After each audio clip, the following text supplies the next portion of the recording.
Today, I have a special guest to help us better understand the CIA, the diversity, equity, and inclusion that has infiltrated not only our country, but our government, our military, our intelligence agencies. Dr. Gentry, thank you so much for joining me today. Thanks for the invitation, Stephen. So, just some background. Dr. John Gentry was a intelligence analyst for the CIA for over a decade. He's been a professor and a writer. He's got multiple books out, Neutering the CIA, and a new book out that we will talk about here in a little bit.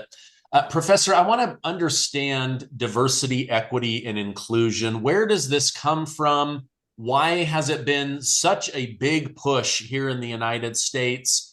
Why is it dangerous? And specifically, why is it dangerous in our intelligence agencies? Okay, well, that's an easy question there. Where did it come from? Simple version is that this is a Marxian idea. It springs from critical theory. We've heard about critical race theory. This goes back to the so-called Frankfurt School of German Marxist theoreticians who wrote in the 1930s and later. The basic idea here was that they understood that Marx's original notion that workers and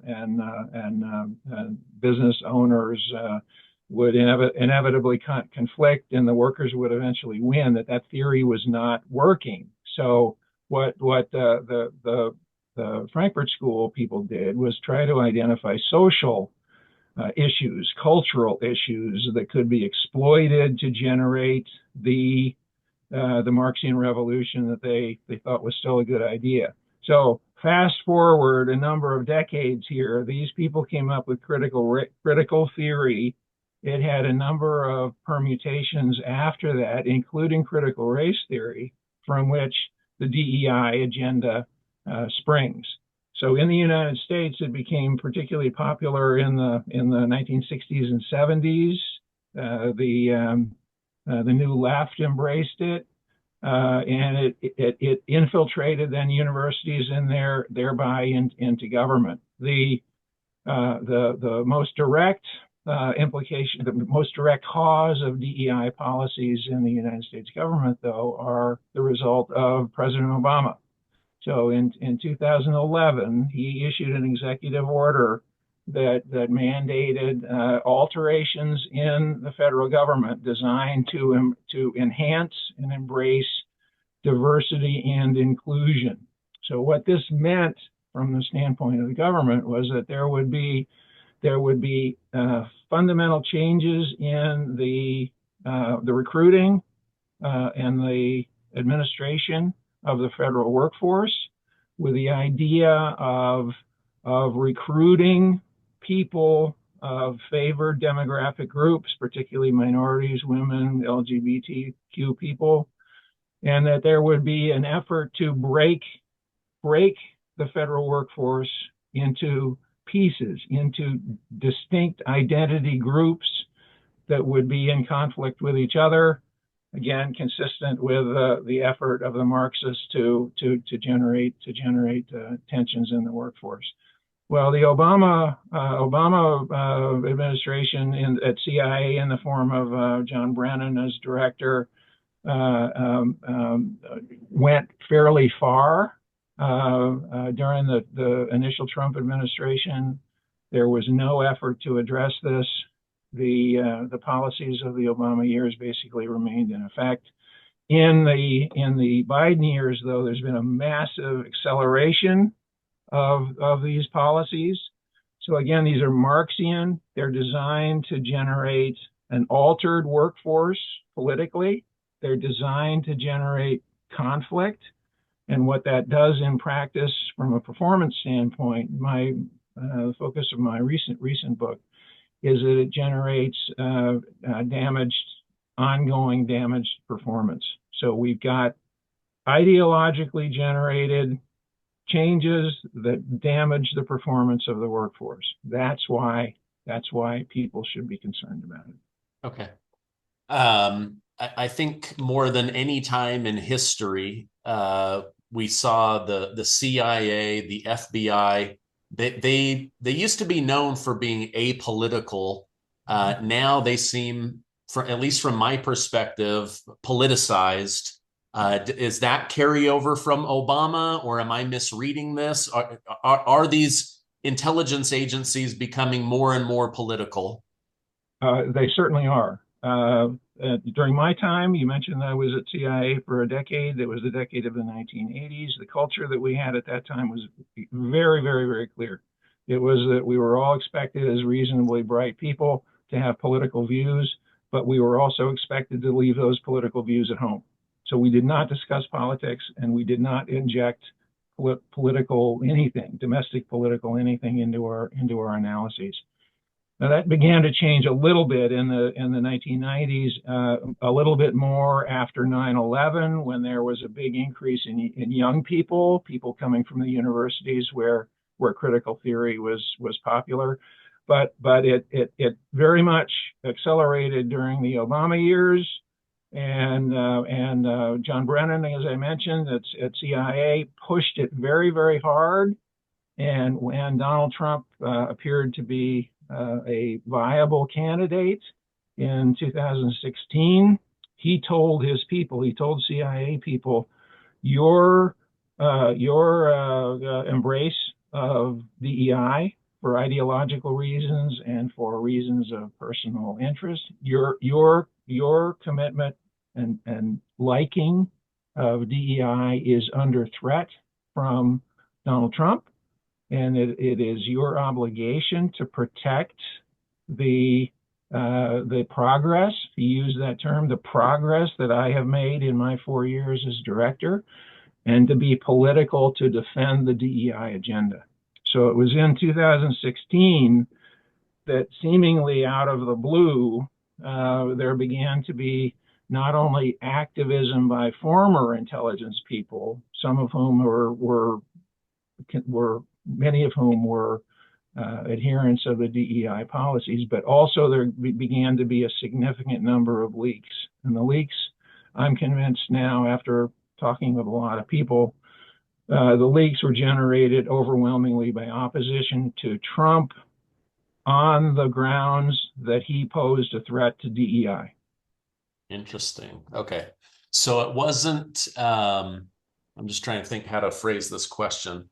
So, I mean, we now know that Obama basically set up a spy operation. He had the CIA, the FBI, did in order to maintain the stronghold they had of DEI. They gave the enemy a face, and that face was Donald Trump. Well, I wouldn't put it quite that way. I would say that the perception was that, put it slightly differently. The thought was, going into the 2016 presidential campaign, that Hillary Clinton would be the next president. That was, of course, what many pollsters thought as well.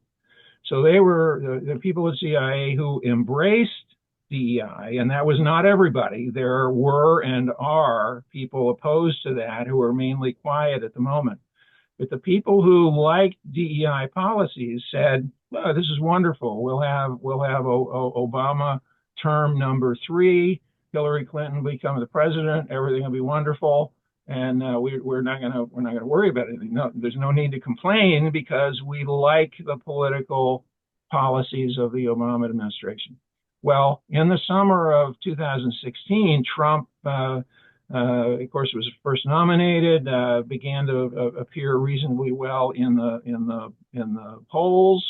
And so at that point, then people began to think, gee, maybe Hillary won't be president after all. Trump has said some things that are pretty inconsistent with what President Obama has been doing and what candidate Clinton has been saying. So at that point, they began to worry. And at that point, the activism in terms of formers talking on MSNBC and writing op-eds to the Washington Post and so on the one hand, happened. And also in the fall of 2016, we began to see current employees who could not do what the formers were doing.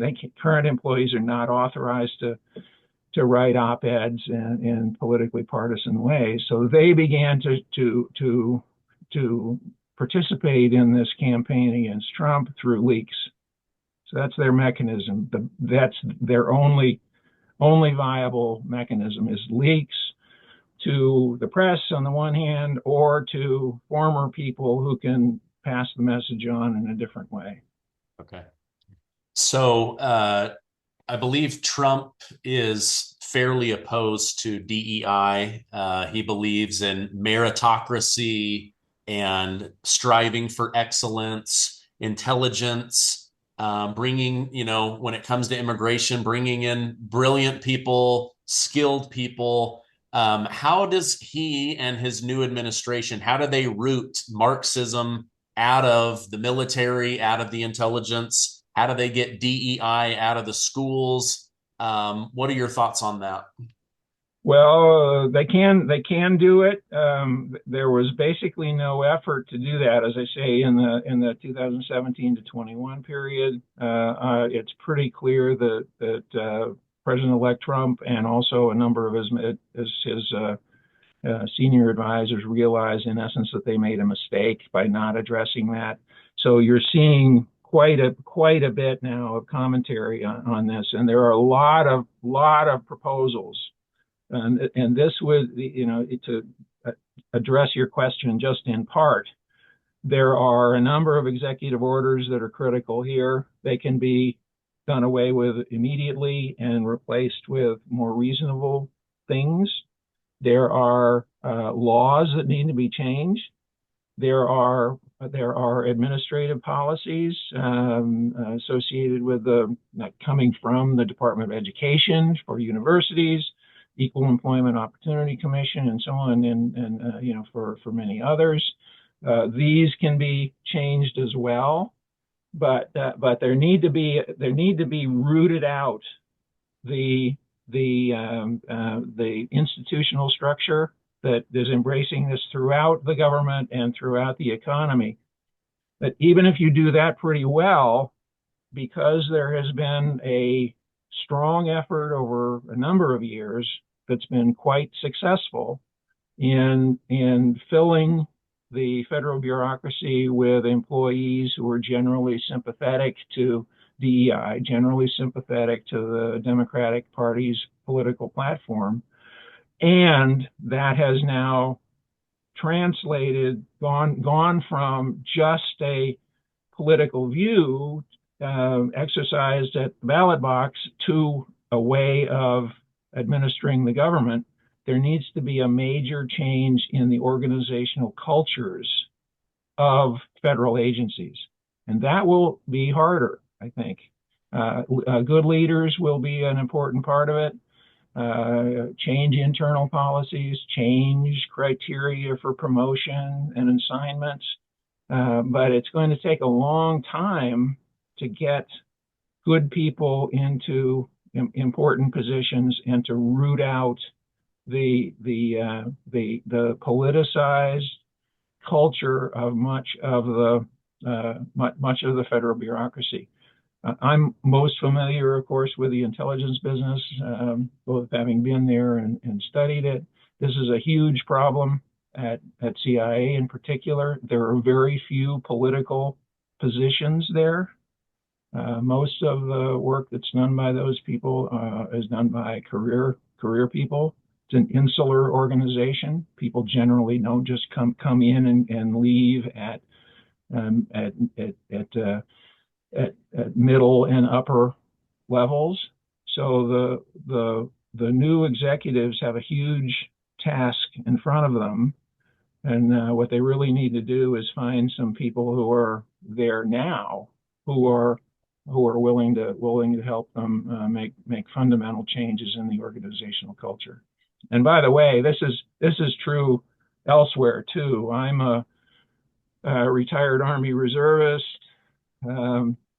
Maintain close ties with some uniformed military personnel here now. Is a huge problem in the uniformed military. What used to be just anathema, talking partisan politics, in uniform in the office. That's now common as well. So military is a huge issue that needs to be addressed in a somewhat different way. Yeah. Um, Probably a month ago, I had Lieutenant Colonel Matthew Lohmeyer on my show. He was a whistleblower that came forward and filed complaints about DEI and how the military had gone woke. He had just been put in command over at Space Force, and they ended up ruining his career. He was fired. They took his pension. I mean, he basically started over after serving the country for multiple decades. One of his suggestions to President Trump was to set up task forces that could review policy and dissemination of information. I mean, a lot of times the mainstream media tries to make Marxism or DEI like a skin color issue, where it's really an ideology issue. How could a task force go in and make policy changes that would, in essence, change the trajectory of the military and the intelligence agencies? I think the idea of a DEI related commission is a good one, and I've seen tapes to the effect that President-elect Trump wants Lohmeyer to be on this commission. I think that is a good start in terms of trying to put together a coherent government-wide and ultimately society-wide program, because this really should not be addressed just within individual agencies. Lots of the policies come, as I say, from the White House and in the form of executive orders. Some of these policies are now embedded in law, and there should be a government-wide organization that looks at the entire picture and comes up with a program of a reform that hits all of the important parts of the federal government and does it in a coherent way. Okay. I've had so you one of the books that you wrote was Neutering the CIA. I had a former CIA on my show, Andrew Bustamante, very intelligent guy, and he talked about the CIA being like a product, right? Like they gather all of this intel and then it comes together as a product that the president either uses or doesn't use. And he talked about how Trump came to not like using the intel from the CIA because of what they had done to him. Do you think going forward he will continue to be hesitant about the CIA and information from the FBI based on what he's lived through? I think there'll be some of that. My understanding is that even though President Trump, first time around, did in fact have some very harsh feelings towards some people like John Brennan, they got into Twitter at the time, Twitter shouting matches, so to speak. But that said, there's a lot of evidence that President Trump continued to take intelligence briefings to roughly an average rate. The PDB, as we call it, the President's Daily Brief, is normally available 6 days a week, all days but Sunday. And presidents historically have taken oral briefings whenever they could, when they weren't in town or otherwise engaged. And so some did this more than others. Trump was roughly in the middle on this, so far as I can tell, but he also and a number of his advisors are, clearly concerned about the objectivity of the analysis that was going to the White House. And we know publicly at this point a few areas in which they were the information that came was biased. So one of them was that there was an excessive push by the PDB staff to link him to Russian interference in the U.S. election. The basic idea being the only reason you're in the White House, pal, is because the Russians put you there. that's the kind of thing, of course, that no one would like to hear. And another one that we know about is that some China analysts, unnamed, and organization unnamed too, were withholding information from the White House that they thought would enhance the president's policies. And that's a blatant example of politicization, even worse in some respects than trying to alienate the president. So these kinds of things are known. Intelligence still is generally helpful. It can help enable better decisions. And even if the president is not getting a daily brief all the time, the vice president may be, national security advisor clearly will be, the National Security Council staff are regularly interacting with the intelligence community and so on. So intelligence is still, at this point anyway, having an effect on national decision making. Now, what is important here is that if there continues to be a perception of politicization, then intelligence won't be used as much. So intelligence is only as good as it is both good qualitatively, but also as it's only good if it's used.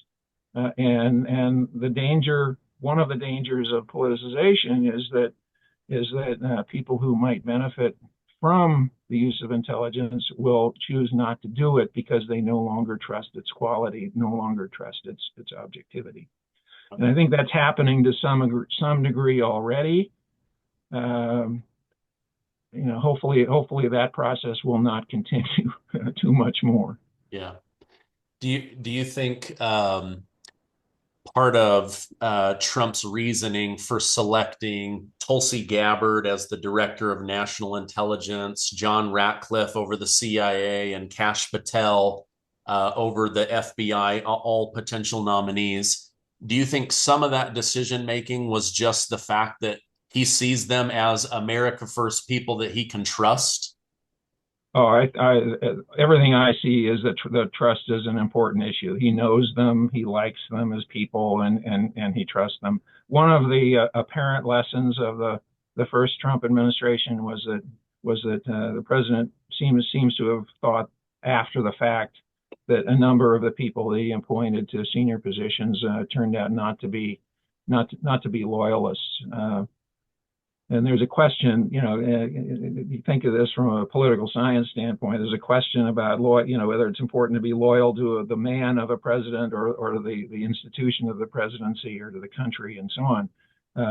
And I won't pretend to speak for Mr. Trump here, but the clear impression I get is that he wants people in those senior positions who he can trust as human beings. And clearly, some of them are not experienced in the way that you might otherwise want senior officials to be. But it seems to me understandable. And the hope would be, I think, that these people would understand that they need some help in the form of experience and expertise, and will appoint second, third tier people who are really good substantively. Okay. You wrote a book, Neutering the CIA, very interesting read. Tell me about the new book, Diversity Dysfunction, the DEI Threat to National Security Intelligence. Okay. I might back up just a tiny bit. The reason for that first book was that I had experienced politicization in the 1980s when I was at CIMB. So what in retrospect, a very minor form, but it got me sensitized to this issue. And so when I began to see political action that was clearly inconsistent with long standard, very functional norms in 2016, I began to say, what in the world is going on? And that book came out of that. And out of that also came the realization that that one of the main reasons for the politicization was the DEI connection that I mentioned. So after writing some articles on the politicization, I also chose to write an article on the claim of former Director of National Intelligence Jim Clapper, and others that DEI policies were not only ethically good, but they improved the performance of the intelligence community. So I scratched my head rhetorically, and I said, does that make sense? Finally said, let me take a look at it. I wrote an article that appeared about 3 years ago now, December of 2021, that said, in essence, there's no evidence that this is the case, that the claims of Clapper and others are not supported by fact.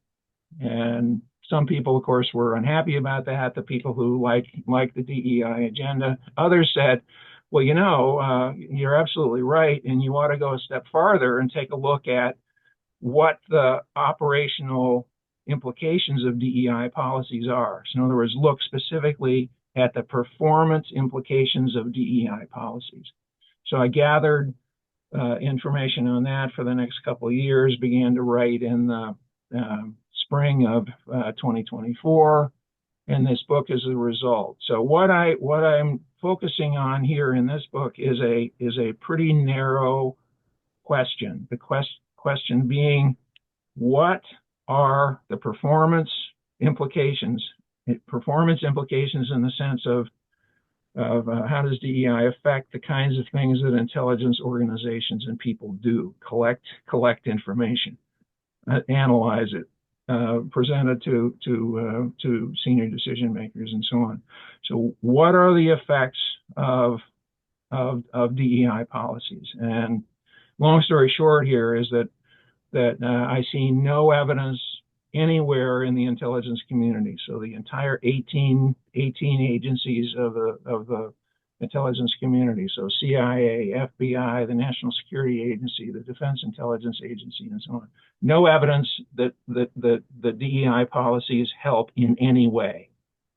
And a lot of evidence that there is not only unfairness, but damage to the quality of the workforce and the quality of their work.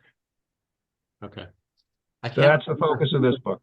Yeah, I can't remember which university it was. It's down in Texas, but the dean of the school said, we're trading in DEI for MEI, merit, excellence, and intelligence. And he said, with that focus, every race, religion, background can still rise by focusing on merit, excellence, and intelligence. Do you agree with that? Yes. So that's the old ethic that, of course, is very American, and it was the standard policy of the Central Intelligence Agency and the IC in general until the Obama years, at which point there began to be the emphasis on demographic identity and promoting differentially, awarding differentially, hiring differentially, and assigning to positions differentially people based on their demographic identity groups. So this is a relatively recent phenomenon. It's part of the effort to fundamentally change the composition and the thought processes of the intelligence community. And actually, I learned too late to put in this new book of an interview that the chief diversity officer of CIA gave back in May of 2024. In which he talks to a Defense Department group, and he says, I have the ability, courtesy of Director Burns, I have the ability to look at promotion boards within the CIA, and if I see people who are put up for promotion but don't show adequate ideological commitment to DEI, I can kill those promotions. And what I can also do is get promoted people who would not otherwise be promoted, but which do a good job on DEI. So here you've got a very senior CIA officer saying pointedly, publicly, that ideology now trumps merit. And this is just guaranteed to generate quality problems in the workforce generally and performance problems. Yeah.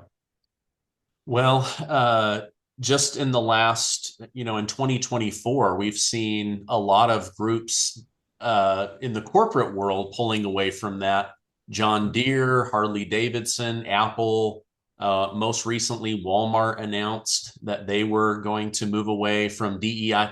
Do you think that this came just from pressure from the public or pressure from their buyers?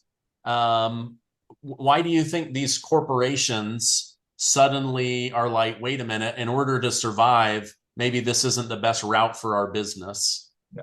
Well, I suspect some of them said, this really isn't working out so well, that by being ideologically motivated is not something that makes good sense for a business that is ostensibly profit motivated. There have been allegations that the DEI policies have led to performance problems internally. I suspect that there has been a rethinking of DEI policies since Mr. Trump was elected in 2024.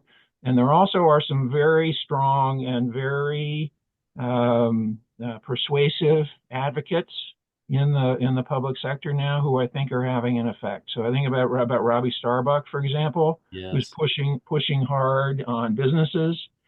Chris Rufo of the Manhattan Institute has done a lot of good work on the negative impact of DEI policies in a number of organizations, including parts of the federal government.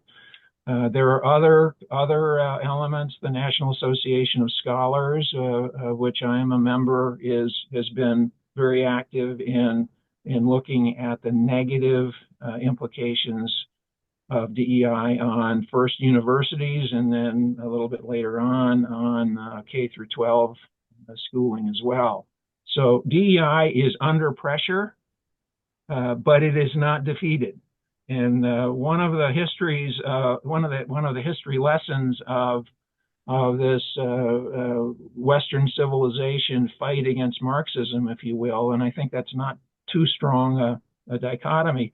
One of the lessons is that the periodic defeats of Marxism, their excesses, the New Left of the 1960s and so on, that people see the defeat of a movement at the moment and think that the long-term overall battle has been won. That is not the case here. And if DEI and its Marxian supporters, benefactors, pushers, it is on the defensive at the moment, it does not mean that this movement has been defeated. The people who are pushing this are true believers, and they will continue to fight hard in different ways. So it's very important for people in the Trump administration and elsewhere in society to continue to work to defeat politically the adherence of DEI and to uproot everything associated with it to the maximum extent that they can. Okay. Dr. John Gentry, thank you so much for taking time out of your day to come on and help me and my audience understand this. I'm going to put a direct link to your books down below so that people can find those. Thank you so much for fighting this fight and helping educate all of us. And I hope you have a great rest of your day. Thank you, and you too.